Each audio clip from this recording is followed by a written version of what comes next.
Como disse, nós fazemos deste culto um culto de Natal. Eu sei que em alguns lugares, alguns irmãos, algumas igrejas já não comemoram mais, porque dizem que misturou com festa pagã. Deixa eu lhe dizer uma coisa, Satanás já tem tanta coisa para ele, e até aquilo que a gente comemora da vida do nosso Senhor, a gente vai parar porque Satanás inventou alguma coisa. Vocês entenderam? Então, será que nós vamos parar porque alguém levou isto para um lado da idolatria, do comércio? Bem, nós não estamos aqui por causa da idolatria, nem por causa do comércio, nós estamos por causa do Rei dos Reis que nasceu, amém? Então, nós não estamos comemorando a idade de Jesus, 2025 anos, não. Nós estamos comemorando a vinda do Rei dos Reis, que veio à terra e o mundo foi mudado, amém? Eu quero te convidar para celebrar a Deus de todo o teu coração esta noite, porque Jesus nasceu, amém? E habita no nosso coração. Abra comigo a sua Bíblia, num texto bem conhecido de Isaías.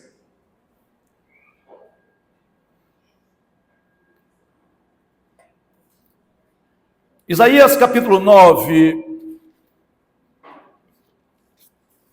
Eu sei que vocês sabem de cabeça, porque todo crente que tem mais de um mês de crente já sabe esse versículo. Isaías 9. Ou é 6, 9? Meu Deus, não, mas eu estou em Eclesiastes, misericórdia. Só um minutinho, meus irmãos. É porque passou aqui. Digo, Jesus.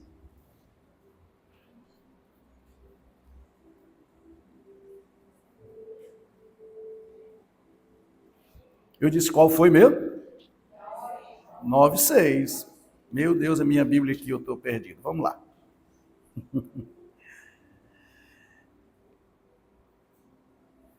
Porque o menino nos nasceu, 9:6. Isso.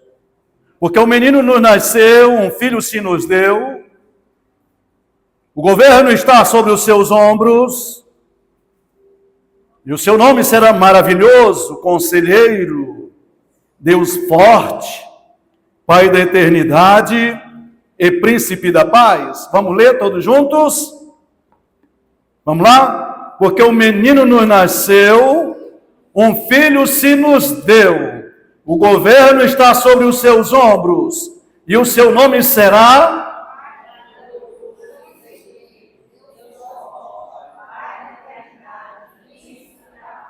Amém? Eu acho que esse é o texto mais clássico que a gente pode ter sobre o nascimento de Jesus. O tema da minha mensagem hoje é: o céu invadiu a terra. Qual é o tema? O céu invadiu a terra. Esse é o maior acontecimento de toda a história. Vocês lembram que antes de Deus fazer o céu e a terra, antes de todas as coisas, de todas as eras, Deus estabeleceu que Jesus viria. Aliás, Apocalipse vai dizer que o Cordeiro foi morto antes da fundação do mundo, amém? E que também nós fomos chamados ou eleitos antes da fundação do mundo. Ou seja, antes de Deus fazer todas as coisas, Ele já planejou enviar Jesus. Agora pense comigo. Passam-se as eras e Deus faz o homem. E o homem, por causa do seu pecado, trouxe toda a treva para a humanidade. Treva, escuridão. Não havia clareza, não havia luz.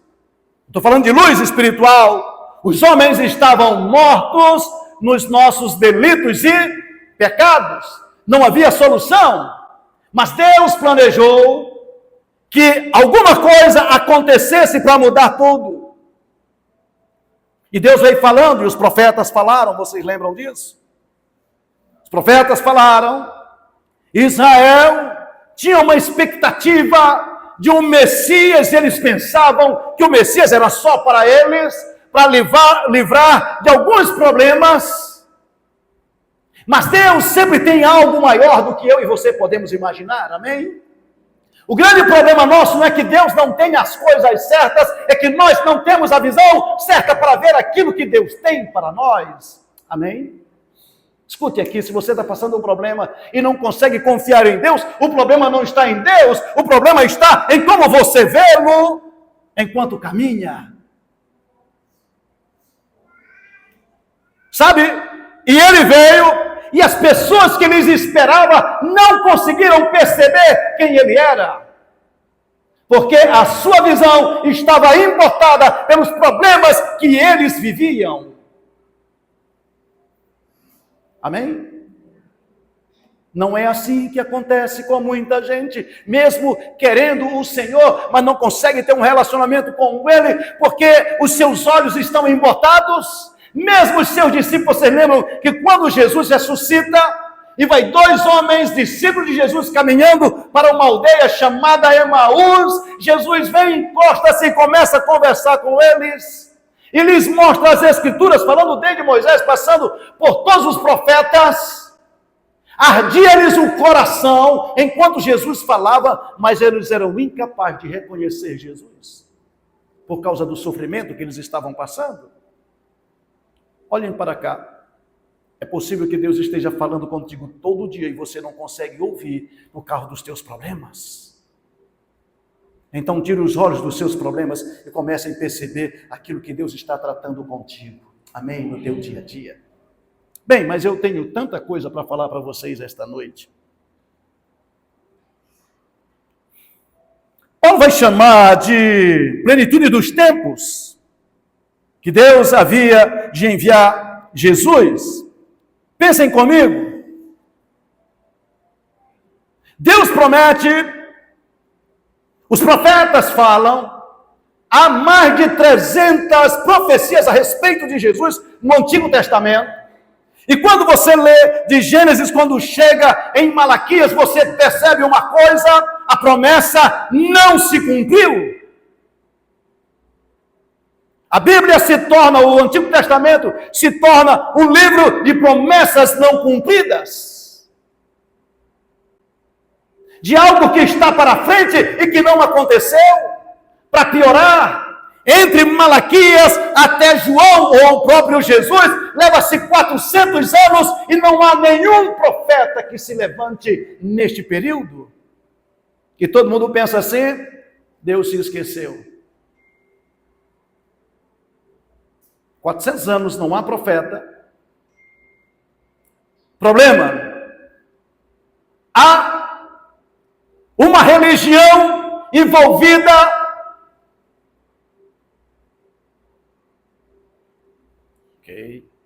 Há uma religião que está totalmente deturpada, porque o próprio sacerdócio está corrompido, porque os sacerdotes, eles eram postos pelo governo.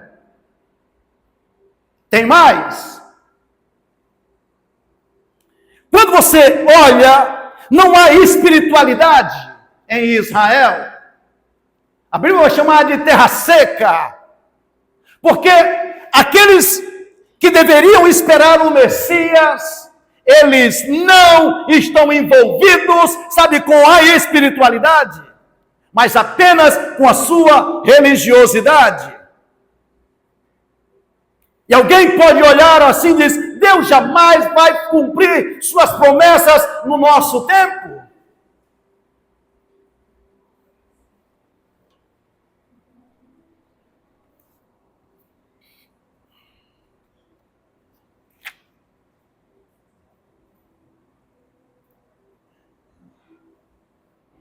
A corrupção era generalizada.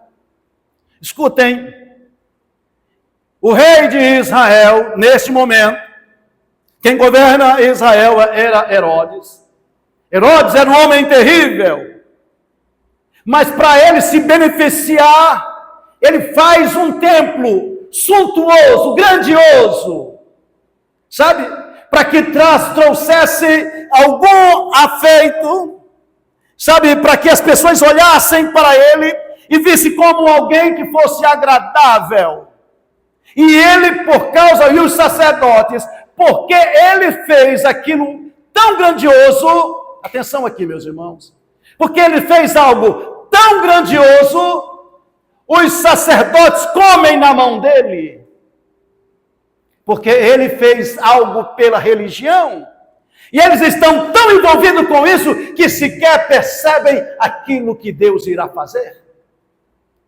Pasmem e pensem, nem é assim que muitas vezes acontece. Estão envolvidos com as coisas do mundo, que não percebemos que Deus está agindo.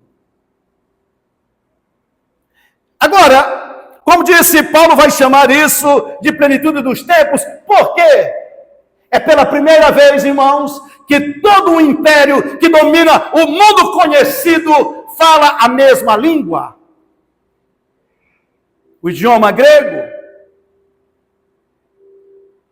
É aqui que começa também, em todos os lados, sabe, havia estradas que antes não havia, começou a haver estrada para todo o império, por todos os lados.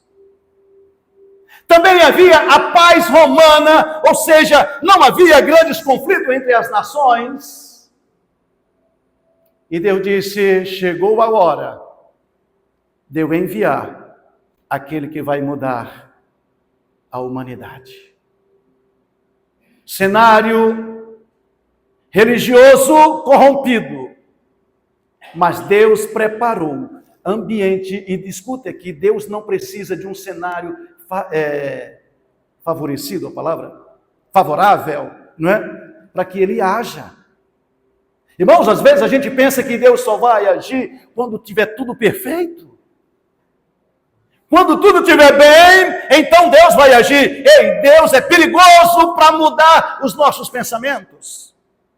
Você diz assim, Deus não vai fazer, cuidado, porque Ele pode fazer. Deus não ouve mais minha oração, cuidado, porque Ele pode estar ouvindo e respondendo neste exato momento. Amém? Vocês acreditam nisso? As coisas ruins estão acontecendo, não pense porque Deus não conseguiu mais olhar para você e não conseguiu mais cumprir suas promessas, pelo contrário. É no momento mais difícil da nossa história, é que Deus se levanta do seu trono para mudar a nossa própria história. Mas vamos mais.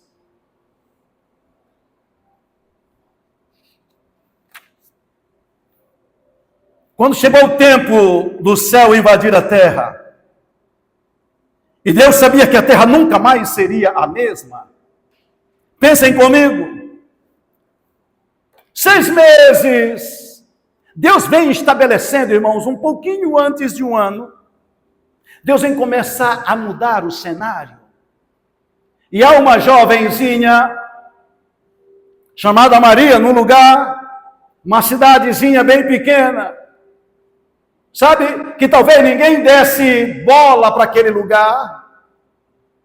E às vezes a gente fica pensando se Deus só age, sabe, em lugares grandes onde tem muita gente. Isso é para provar que Deus pode pegar a gente em qualquer lugar, dependendo do coração que você tem. Como vai ser o coração?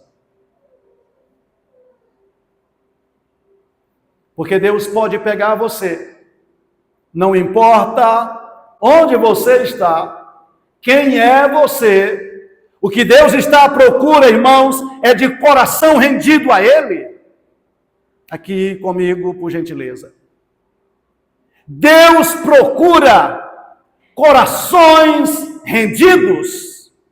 Deus não está preocupado se você tem um grande intelecto, se você tem dinheiro, se você mora num palácio, ou se você mora num casebre. Para Deus isso não faz diferença. Alguém pode pensar, então eu sou pobrezinho. Não, isso também não te favorece em nada. Aí você tem um grande nome, isso também não favorece em nada. O que favorece é como Deus vai te encontrar. E em todo Israel chegou o momento das promessas se cumprirem e Deus vai olhar para a nação. E em toda a nação de Israel havia muitas moças. Entre todas elas, ela encontrou uma. E ele a escolhe, não foi ela que escolheu, foi ele que escolheu ela. Lugar em que ninguém imaginava que ele pudesse fazer. Mas antes disso, antes dele escolher esta moça, como disse, ele prepara o cenário. Ele prepara para que tudo aquilo que ele tinha planejado antes da fundação do mundo começasse a acontecer.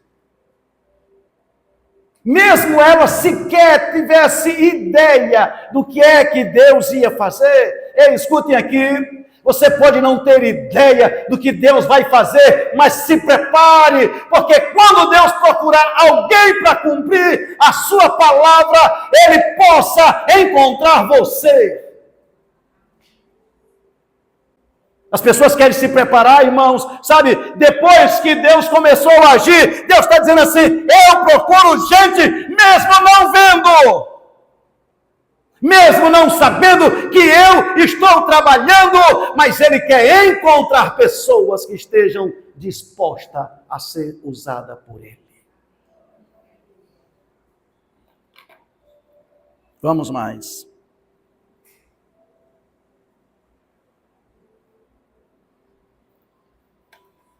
Um dia essa moça está num dia comum, e Deus sempre age, irmãos, em momentos normais.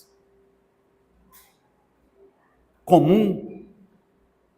De repente aparece um anjo para ela e faz uma saudação que ela se assustou. Disse: meu Deus, o que significa isso? Ela começou a pensar. E aí de repente o anjo então começa a dizer: ei, você foi favorecida, porque você vai ser a mãe do Salvador do mundo. E ela não recusa. Ela só pergunta: aí, como é que vai ser isso? Eu não tenho relações com o homem.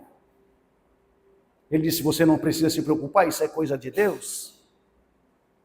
E deixa eu te dizer uma coisa: quando Deus te der uma promessa maior do que você pode imaginar, não fique preocupado como é que vai acontecer.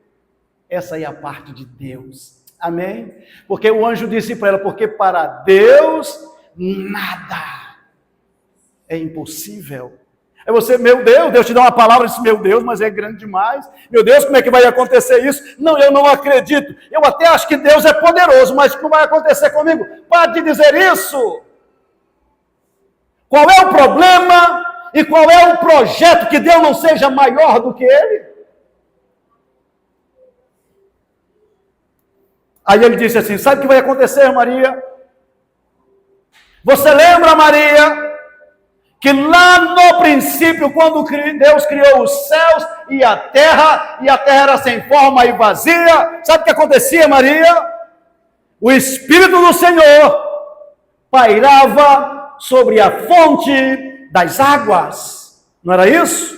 Agora ele está dizendo para Maria: Maria, esse mesmo Espírito que estava gerando lá no começo de todas as coisas, esse mesmo Espírito vai te envolver.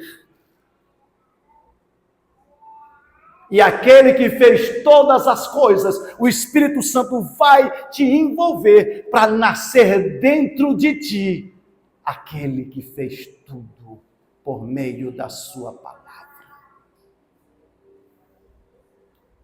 A partir daquele momento, Maria se tornou uma mulher cheia do Espírito Santo. Você está disposto a dizer: Deus, olha, isso é algo demais para mim, E ela sabia, como não era uma mulher casada, eles podiam apedrejá-la, ele poderia não aceitar mais casar com ela. Lembra que o anjo do Senhor veio falar várias vezes, 3 vezes com José, dizendo: ei, receba a tua mulher, fica tranquilo, porque o que está sendo gerado nela é do Espírito Santo. Ele teve que acalmar José. Eles ainda eram noivos e aparece ela grávida. Ele disse: acalma, isso é coisa do Espírito Santo.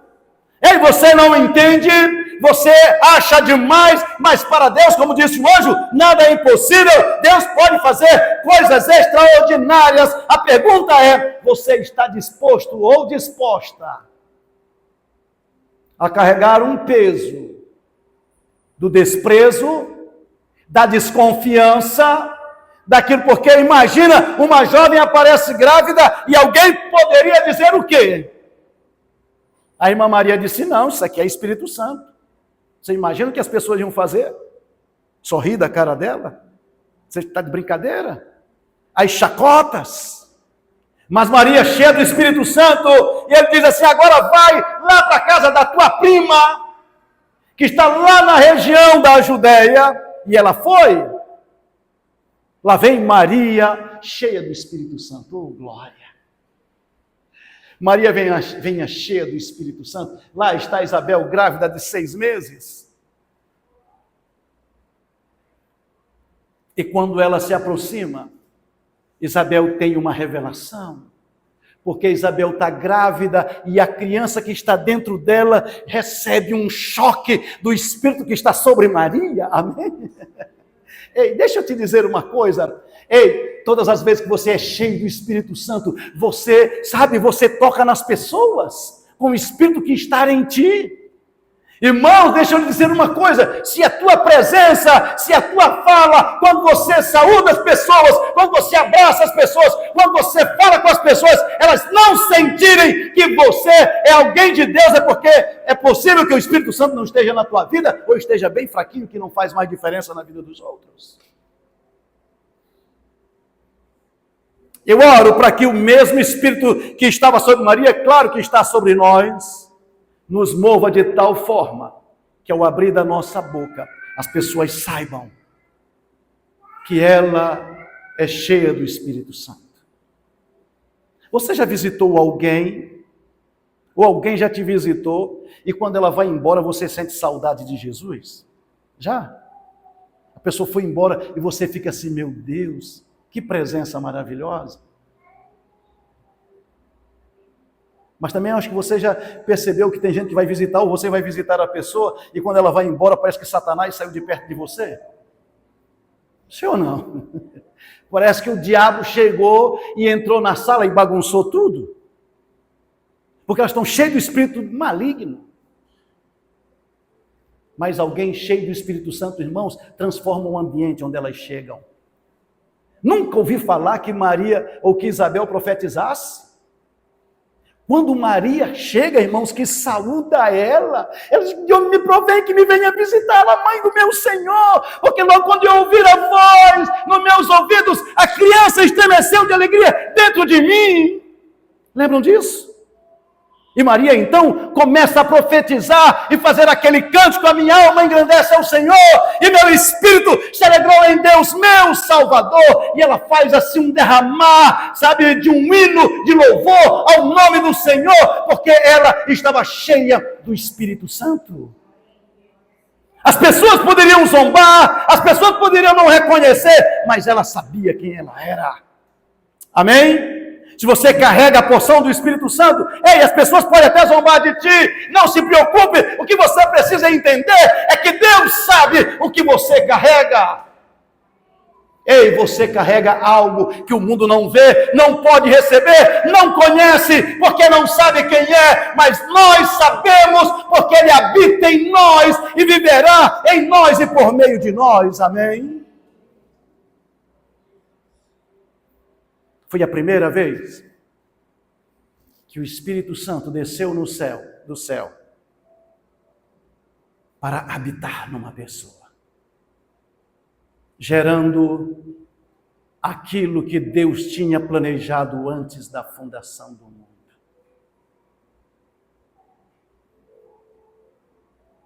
Agora pensem comigo.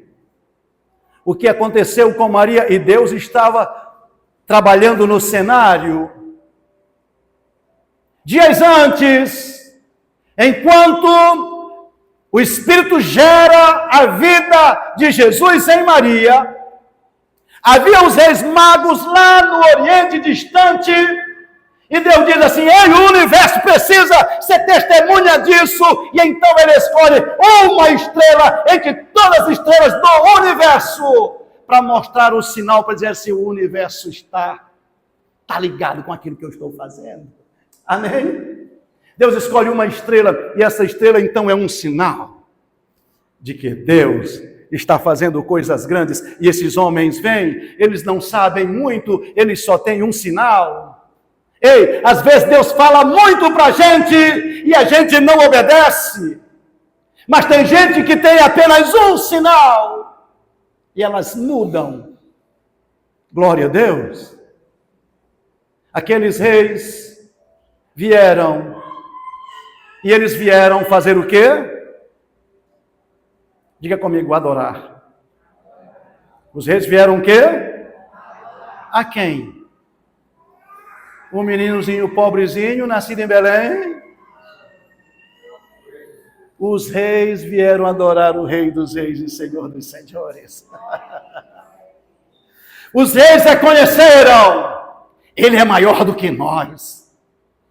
Por isso nós devemos adorar a Ele. E eles vieram e trouxeram suas melhores ofertas. Escuta.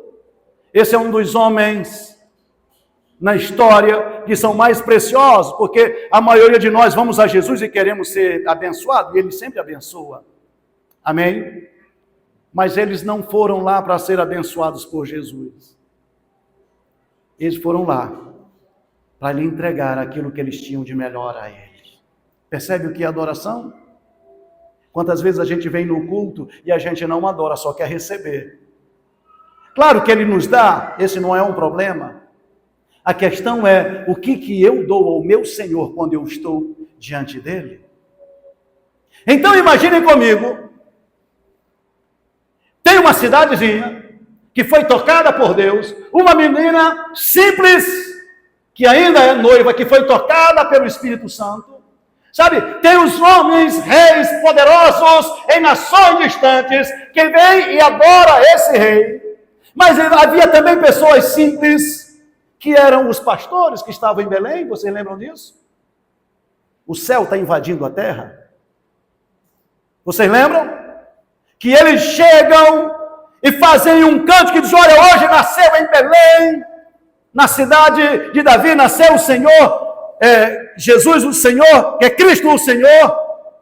Aí eles dizem: vão lá e vocês vão ver, e o sinal é que ele está deitado numa manjedoura, envolto em pano. E eles dizem que de repente o céu desceu, e aquele lugar ficou cheio de anjos. Lembra? E os anjos diziam o quê? Glória a Deus nas alturas, paz na terra e boa vontade àqueles que o amam. Agora pensem comigo. José, eles são tocados, esses pastores, pelos anjos. Mas José também. E aí, pensem como Deus, irmãos, quando Deus quer fazer, Ele move todas as coisas. Do nada, César Augusto, que era o imperador de Roma, do nada inventa uma história de recenseamento, e que fazia muitos anos que não havia recenseamento. Olha aqui. Do nada ele manda fazer um recenseamento. Por quê? Jesus é chamado de Nazareno e chamado também nascido em Belém. Agora, Belém fica na Judéia. Jesus, a cidade natal dele, que é de Nazaré, fica na Galileia, é distante. Mas como é que essas profecias vão se cumprir? Aí Deus cria no coração de César Augusto um desejo de fazer recenseamento. E todo mundo tem que fazer recenseamento no lugar que ele, da sua comarca. Como José é descendente de Davi, e Davi é de Belém. Lembra que Davi nasceu em Belém? José é obrigado, por lei, ir para Belém. O que eles não sabem, nem o imperador, nem as pessoas, é que eles estão cumprindo a profecia dizendo: ele nascerá em Belém. Então, irmãos, olha como Deus vai fazendo as coisas. O universo representado pelas estrelas. Agora, o governador de toda a terra, o imperador, inventa um recenseamento sem ele saber. Ele está cumprindo aquilo que Deus tinha determinado. Sabe de uma coisa? Salomão diz assim: olha, o coração do rei está nas mãos de Deus. Você olha assim: meu Deus, não tem porta. Isso é impossível. Ei! Deus está dizendo assim: ei, eu que abro porta no meio dos mares, caminho no meio dos mares. Portas onde não existe porta, caminho onde não existe caminho. É Deus que age, meus irmãos. Então nunca pense que Deus não pode fazer. Até o imperador, sem saber, vai cumprir uma palavra de Deus. Você pode não saber. Atenção aqui. Vocês podem não saber. Mas Deus, para cumprir sua palavra, Ele mata, Ele dá vida, Ele coloca reis, Ele destrona reis. Aliás, tem um capítulo de Daniel, capítulo 4, escrito por Nabucodonosor. Por 3 vezes Nabucodonosor vai dizer: é que Deus que estabelece reis e retira reis. É que Deus que estabelece reinos e abate os reinos. Ei, nós temos um Deus que é acima de todas essas coisas que a gente vê neste mundo. Mas Deus também vai olhar para um cidadão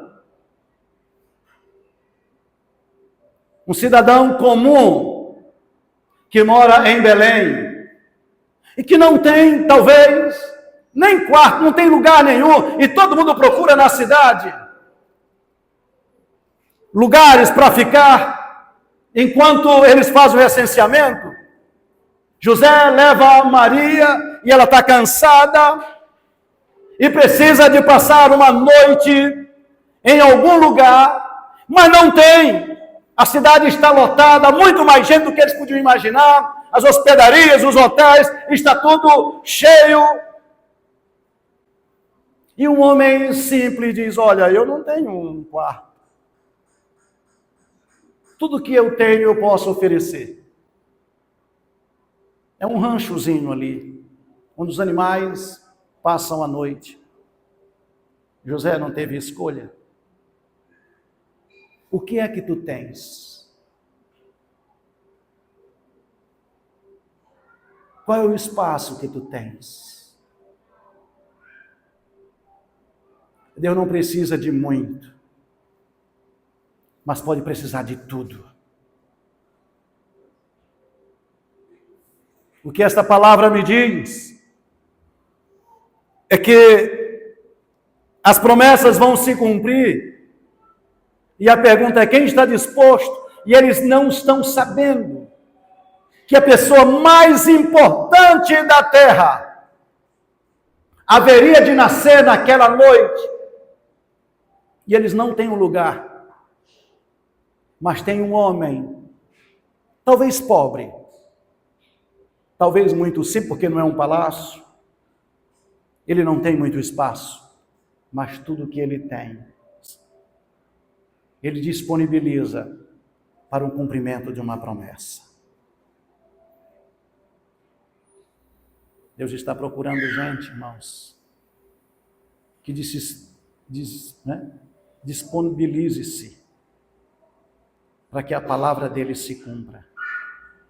Quem é ele vai encontrar esta noite? O céu invadiu a terra e a terra nunca mais seria a mesma. Essa foi a noite mais importante de todas as eras. Foi o nascimento do Rei dos Reis e Senhor dos Senhores. E Deus está procurando. Quem está disposto?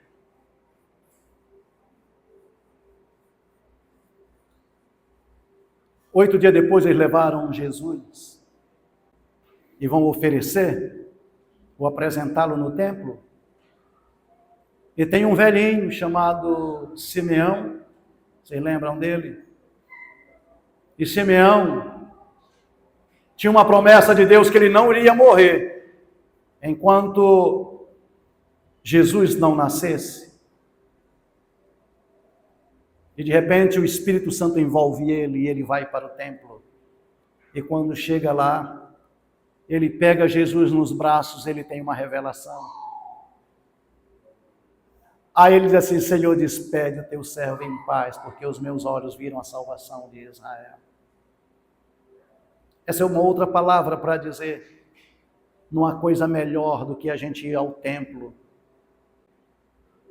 Você pode se encontrar com Jesus a qualquer momento. Amém? Esse é um bom lugar de se encontrar com o Senhor. Juntamente estava uma senhorinha, irmã Ana, de mais de 80 anos, lá na igreja. Ninguém botava fé nela, irmã Ana. Mas ela todos os dias orava, porque ela esperava a vinda do Messias. Quem ora, quem jejua, sabe, quem busca, sempre encontra. Isso é uma outra lição para a gente buscar ao Senhor. Agora, não pense, eu vou findar com isso aqui, não pense que as promessas que Deus tem e comece a se cumprir, que Satanás não se levante. Porque às vezes a gente tem medo, é porque Satanás se levanta para destruir aquilo que Deus fez. Lembra? Os magos, sem saber, foram atrás do rei para perguntar onde era, e ele faz um decreto para matar todas as crianças de 2 anos para baixo. E por divina revelação, Jesus é obrigado a fugir para o Egito e ficou lá até que ele morresse. Eu estou te dizendo que muitas vezes você recebe uma bênção de Deus profunda, maravilhosa, e pensa assim: meu Deus do céu, ninguém vai me perturbar. Saiba que Satanás está de olho tentando destruir aquilo que Deus te deu. Por isso que a palavra de Deus diz: guarda bem o que tens, para que ninguém tome a tua coroa. Seja vigilante com aquilo que você recebeu da parte do Senhor. No caso de Maria e José, meus irmãos, eles estavam com a maior preciosidade, que o mundo, como disse, nunca mais seria o mesmo, por causa do nascimento daquele menino. Que toda a plenitude de Deus estava nele. E nós estamos esta noite aqui por causa daquele dia. Amém?